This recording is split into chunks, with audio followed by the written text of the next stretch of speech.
உதயநிதியின் மகன் இன்பநிதி கலைஞர் தொலைக்காட்சியில் தலைமை நிர்வாகியாக நியமிக்கப்பட்டுள்ளதால் அவர் அடுத்த வாரிசாக உருவாகிறாரா என்ற கேள்வி எழுந்து வருகிறது.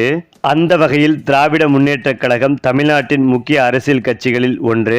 1969 கட்சியின் நிறுவனர் அண்ணாதுரை மறைவுக்கு பிறகு கருணாநிதி திமுகவின் தலைவராக தேர்ந்தெடுக்கப்பட்டார். சமூக நீதி, தமிழ் மொழி மற்றும் கலாச்சாரத்திற்காக பாடுபட்டவர். தமிழ்நாட்டின் முதலமைச்சராக 5 முறை கருணாநிதி பதவி வகித்துள்ளார்.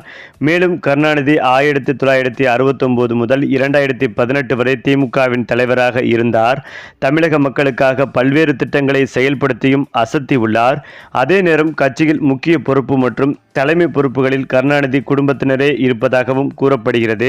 அதற்கேற்றாற் போல கருணாநிதி, ஸ்டாலின், உதயநிதி, தற்போது இன்பநிதி வரை வாரிசு அரசியல் உருவாகியுள்ளதாக கூறப்படுகிறது. அந்த வகையில் கருணாநிதியின் மருமகன் முரசொலிமாறன் மத்திய அமைச்சராக பணியாற்றினார். அவருடைய மகன் தயாநிதிமாறன் அரசியல் களத்தில் இறங்கி தேர்தலில் போட்டியிட்டு மத்திய அமைச்சராக பதவியேற்றார். மத்தியில் முக்கிய பொறுப்பு வகித்த தயாநிதிமாறன் 2019 மற்றும் 2024 ஆண்டு தேர்தலிலும் வெற்றி பெற்று நாடாளுமன்ற உறுப்பினராகவும் உள்ளார்.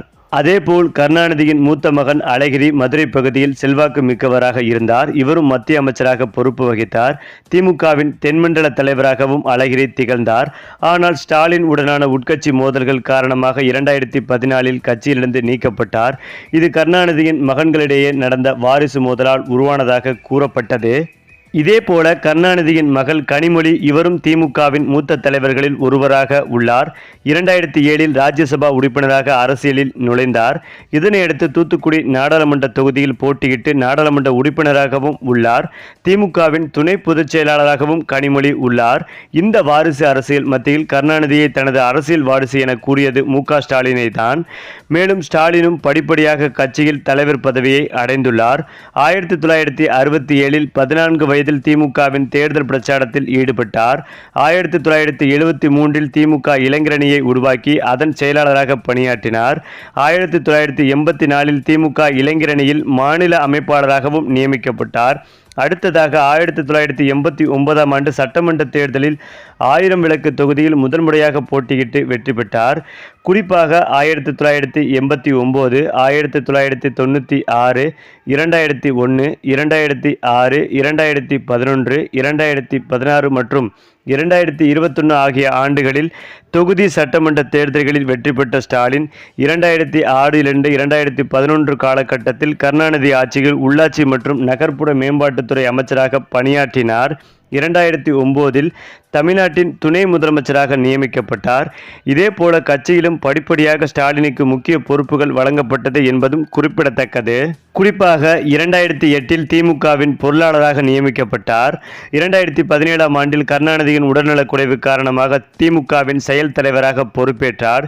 2018 ஆண்டில் உடல்நல பாதிக்கப்பட்டு கருணாநிதி மறைந்ததை அடுத்து திமுகவின் தலைவராக தேர்ந்தெடுக்கப்பட்டார்.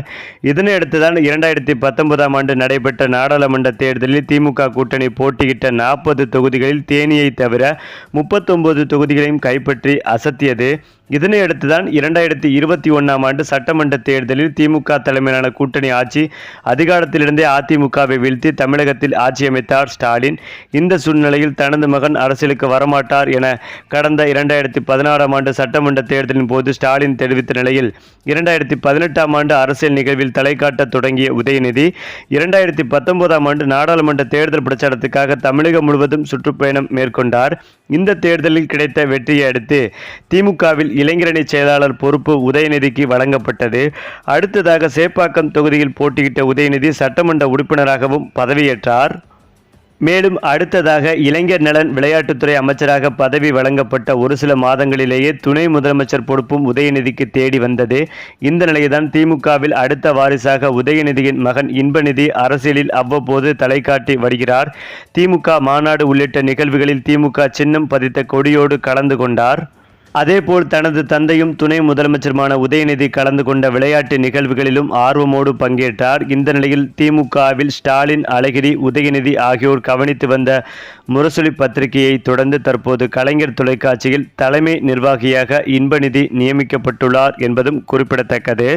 இதனை அடுத்துதான் சென்னை அறிவாலய வளாகத்தில் உள்ள கலைஞர் டிவி அலுவலகத்திற்கு தினமும் காலை 11 மணிக்கு வரும் இன்பநிதி மாலை 6 மணி வரை பணிபுரிகிறார். அது மட்டுமில்லாமல் அடுத்து நடக்கும் 2026 தேர்தல் முடிந்த கையோடு திமுகவின் இளைஞரணி தலைவராகவும் இன்பநிதியை நியமிப்பதற்கான வாய்ப்புகள் அதிகம் இருப்பதாகவே தற்போது தகவல்கள் வெளிவந்து ஒட்டுமொத்த திமுக தொண்டர்களையும் கொண்டாட வைத்து வருகிறது.